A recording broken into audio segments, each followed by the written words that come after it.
প্রতিদিনের মতো আজকেও আমি আমার ঝাপসা ক্যামেরা নিয়ে বেরিয়ে পড়েছিলাম ব্লগ বানাতে। মেট্রো স্টেশনে গিয়ে দেখি অলরেডি সেখানে সিরিয়াল চলছে, আর আমি সেসব ইগনোর করে পৌঁছে গেলাম কলকাতা বুক ফেয়ারে।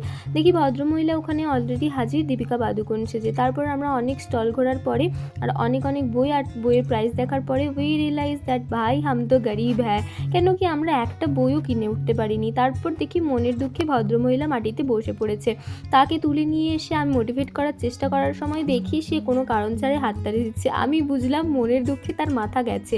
তারপর আমি ঘুরে টুরে তাকে নিয়ে চলে গেলাম কাশ্মীরি কাওয়া খেতে। কাওয়া খাওয়ার পরে খেলাম পাপড়ি চাট, আর ওই পাপড়ি চাট নিয়ে আমি কেন অকাট্য হাসছি প্লিজ আমায় জিজ্ঞাসা করবেন না, কারণটা আমি নিজেও জানি না। তারপর তার ঘাড় ধরে হাঁটতে হাঁটতে নিয়ে চলে গেলাম CC1-এ। ওখানে গিয়ে এত গেমিং জোনস অ্যান্ড এত শপিং মল দেখার পরে তার জীবনের একটাই দাবি, সেটা হচ্ছে আমি যেন তাকে সব কিছু কিনে দিই। কোনো ইচ্ছা না থাকা সত্ত্বেও আমার তাকে আবার মনে করাতে হলো, ভাই হাম তো গরিব হ্যায় না।